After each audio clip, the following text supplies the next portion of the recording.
Chapitre 4. Un premier pas dans le cercle vertueux de la vie. La graine bien arrosée vient de germer.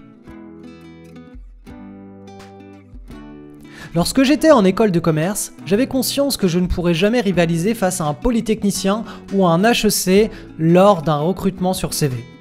Pendant cette période, j'avais donc décidé de me démarquer en créant un petit blog sur lequel je postais en direct tous mes trades et toutes mes analyses de marché. Pour les avoir fréquentés, je savais que les hauts diplômés n'avaient qu'une vision théorique des marchés financiers. Ils n'étaient pas prêts à entrer dans l'arène alors que moi je combattais déjà dedans depuis plusieurs années. Cela m'a permis de passer devant toute une belle brochette de diplômés pour un stage de fin d'études. Pourquoi ? Car le chef du desk cherchait un profil capable de fournir le travail des analystes techniques et des traders en un minimum de temps. Il avait perçu que la valeur que j'allais apporter ne se résumait pas à un tampon sur un diplôme, mais dans l'amélioration de ses propres conditions de travail au quotidien.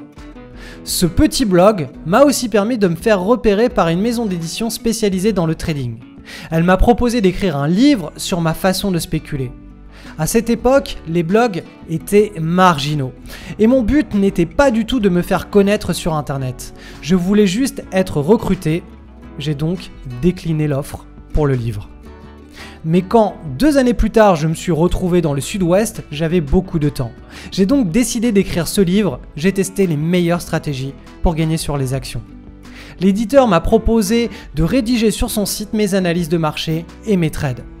Et c'est là que j'ai commencé à découvrir le monde d'Internet. La découverte d'un monde nouveau.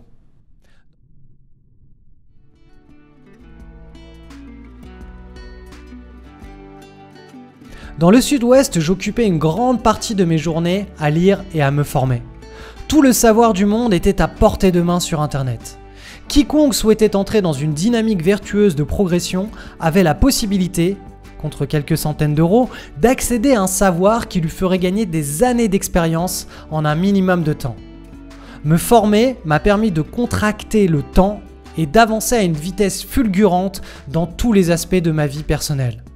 Que ce soit sur les outils de communication comme Facebook, WordPress, YouTube, etc. ou la spiritualité, l'alimentation ou la vision qu'ont les 1% de riches sur l'argent et le monde, tout y passait. J'étais devenu un vrai boulimique de connaissances. Mon écosystème basé sur la loi de Pareto du 80-20 s'est affûté de mois en mois. Si bien qu'en l'espace de quelques années, je me suis rendu compte que je fédérais une petite communauté de spéculateurs.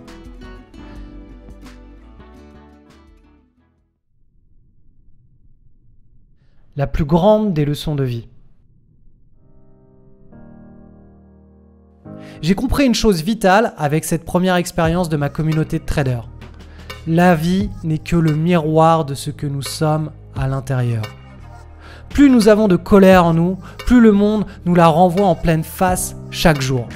Plus nous copions les autres, plus nous avons l'impression que le monde nous copie. Plus nous sommes pervers et narcissiques et plus nous voyons de pervers narcissiques torturer notre existence. Mais plus nous offrons de manière saine et sans rien attendre en retour, et plus le retour est sain et amplifié. Ce système de feedback marche comme un amplificateur. Cette dynamique marche pour toute forme d'énergie, l'argent, les émotions, les connaissances ou les actes. Si vous voulez être béni des dieux, bénissez votre entourage et considérez chaque humain comme un dieu. Et c'est d'ailleurs en donnant le maximum de valeur à ma communauté qu'elle s'est agrandie en me renvoyant une perpétuelle gratitude.